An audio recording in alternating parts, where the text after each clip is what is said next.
how to predict if a planetary Mahadasha is going to be good for you or bad for you.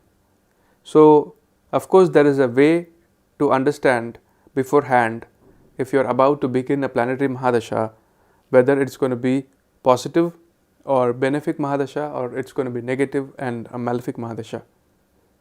There are 7 key points which I'm going to explain to you, and if you understand these 7 key points, definitely you will be able to predict easily whether the upcoming Mahadasha or the Mahadasha that you're running currently, it's going to be good for you or bad for you. Is it going to give you growth? Is it going to give you good health? Is it going to give you money, name, fame, growth in career, or is it going to be very dull, depressed, and you wish your life hadn't taken this sort of a U-turn? So if you want to know about the secret about analyzing and assessing and predicting if a planetary Mahadasha is going to be favorable or unfavorable for you in the near or distant future, then first you have to subscribe to Purabs universe, guys, because only if you subscribe to Purabs universe you will get access to such different content. And after watching this video in its entirety, if you've liked this video, please hit the like button. If you have disliked this video, please hit the dislike button, but show me your genuine reaction. So hey guys, what's up? I hope you guys are doing great and I welcome you back to Purabs universe.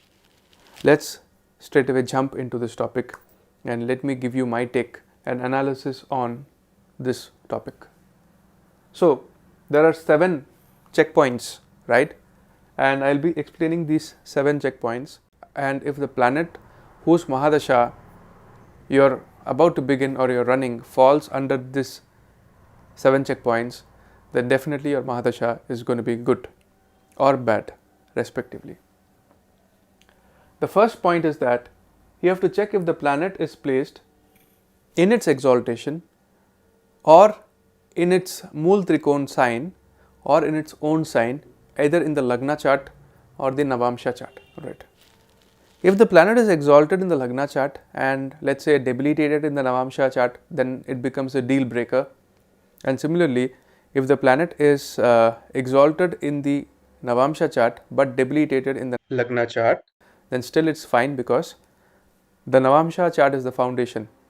If the Navamsha chart has a strong placement of a planet either in exaltation or in friendly sign or in own sign or in Mooltrikona, that means that the planet is at the foundation level strong and still capable of giving you and yielding you strong results.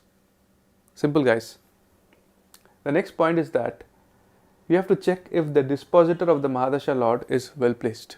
So we all know that the 9 planets are placed in any of the 12 zodiac signs at the time of your birth. So whenever a planet sits in the sign or the Rashi of a particular planet, the result giving capacity or the positivity or negativity of that particular planet is decided by the placement and the position of its dispositor. Dispositor means the planet who is ruling that sign in which the particular planet is placed. So let's say you have got Jupiter in the sign of Aquarius and you want to analyze the results of Jupiter, then you have to see how well placed Saturn is. If Saturn is placed in debilitation, if it is placed in Scorpio, if it's placed in Leo, then it's a bit weak and the overall Mahadasha of Jupiter is not going to be favorable. But on the flip side, if Saturn is exalted in the sign of Libra, if Saturn is placed in the sign of Taurus, or if Saturn is placed, let's say, in Mercurian signs, then Saturn is placed in a friendly sign or Saturn is placed in its exaltation. So the overall result of the Mahadasha Lord is going to be good because the dispositor Saturn is well placed. The next point is that you have to check if the Mahadasha Lord is aspected by Benefics or Malefics, right? Benefic planets are Moon, Mercury, Venus, Jupiter, right? And the Malefic planets are Sun, Mars, Saturn, Rahu and Ketu, right? Mercury is a tricky benefic because if Mercury receives the aspect of a malefic planet or if Mercury is conjunct with a malefic planet, it becomes malefic in nature. And if Mercury is aspected by a benefic planet or if Mercury is conjunct with a benefic planet, then Mercury adapts and takes the quality of the benefic planet, right? So if you have to judge Mercury whether it is giving you a benefic result or a malefic result in your horoscope, then you have to look into the conjunctions of Mercury and the planets that are aspecting Mercury. If benefic planets are influencing Mercury, that means Mercury is a benefic in your chart, and if malefic planets are influencing Mercury through conjunction or through aspects, that means Mercury becomes a negative planet in your chart. So you have to check that let's say there is a particular planet whose Mahadasha you are about to begin. If that planet is aspected by Jupiter or aspected by Mercury or aspected by Moon or Venus, that means these four benefic planet, whichever it may be, is injecting its positive qualities into the Mahadasha Lord, and because of it, it will take the positivity of the benefic planet and it will give you positive results. But on the flip side, if this Mahadasha Lord is being aspected by malefics like Sun, Mars, Rahu, Ketu or Saturn, then this Mahadasha Lord will take the quality of the malefic and it will give you slightly negative results during his Mahadasha or Antardasha. The next point is that the auspicious results of the Mahadasha Lord will reduce if the planet is placed in the 3rd house, the 6th house, the 8th house and the 12th house. So, the 3rd house, the 6th house, the 8th house and the 12th house are malefic houses, and any planet, whenever it goes into the 3rd, 6th, 8th and 12th, it increases the negativity, the struggles, the problem, the hurdles in life, right? So, let's say you are about to begin the Mahadasha or Antardasha of a particular planet, and this particular planet whose Mahadasha or Antardasha you are about to begin is placed in the 6th house of your horoscope. Then it will increase litigation, court cases, enmity, fighting, quarrels and all the negative attributes of the 6th house. If it is placed in the 8th house, it will cause accidents or transformation or sudden losses, right? Sudden detrimental events in your life. And if it is placed in the 12th house, then it will give you expenses and losses. But before you analyze and assess the result giving capacity of this particular Mahadasha Lord who is placed in the 3rd, 6th, 8th and 12th, just check if the dispositor is placed in Kendra. If it is placed in Kendra, then the negativity will be controlled to a certain aspect. The next point is that if the planets are placed in Upachaya houses, like the 3rd house, the 6th house, the 10th house and the 11th house, Upachaya houses are growing houses, and at the beginning or at the starting stage, these planets which are placed in Upachaya houses becomes negative or becomes a bit Saturnian in nature, and it delays giving good results, right? And when you are growing with age, with time, these planets mature in the Upachaya houses and then they start becoming positive, positive, positive, and they start giving you good results. So, let us say you are about to begin the Mahadasha of a particular planet, and that particular planet is placed in the Upachaya bhavas, the 3, 6, 10 and 11.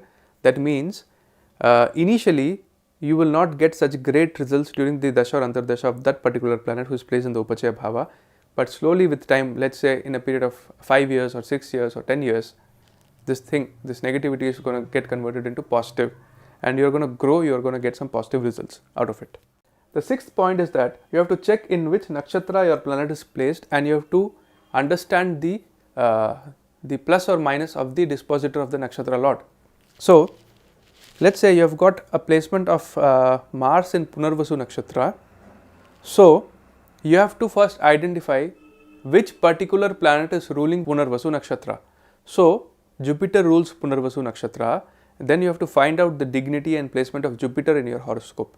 If Jupiter is exalted or own sign or well placed, that means the planet at the nakshatra level, the core level, it is getting a positive influence because the dispositor of the nakshatra is well placed. So, because of that, the overall Mahadasha is going to be good because the nakshatra dispositor or the planet which is ruling that particular nakshatra is well placed in your horoscope. But on the flip side, if the nakshatra lord is not well placed, if it is in the 6th, 8th or 12th house, or if it is in debilitation or conjunct with Saturn, Rahu and Ketu, that means that the Mahadasha of that particular planet is not going to be very great, guys, right? The 7th point and the last point is that if the planet is placed in the 6th, 8th and 12th from the moon. So, the moon is very important because the moon is the planet which experiences the Mahadasha at the emotional core level, right? So, if the planet whose Mahadasha you are about to begin that particular planet is placed in the 6th house from moon, or the 8th house from moon, or the 12th house from moon, that means that the planet will give accidents or fights or depths. If it is in the 6th, it will give transformation, or it will give sudden events, and it will give losses and detrimental things, unexpected things if it is in the 8th, and it will give a lot of expenses and a lot of relocation and a lot of depression during its dasha or antardasha, and loneliness if it is placed in the 12th from the moon. So check the placement of the planet whose dasha or antardasha you are going to begin in the moon chart. If it is placed in the 6th house, the 8th house, or the 12th house from the moon, then also the Mahadasha is not going to be very happy. So I hope I have covered all the points. Take care of yourself, and I hope that you look at these combinations and find out if the dasha or antardasha, that is the Mahadasha or the antardasha of the planet, is going to be good or bad in the near or distant future. So that's it for today, guys. This is Purabs signing off from Purabs Universe. Take care of yourself. Adios. Jai Hind. Jai Bharat.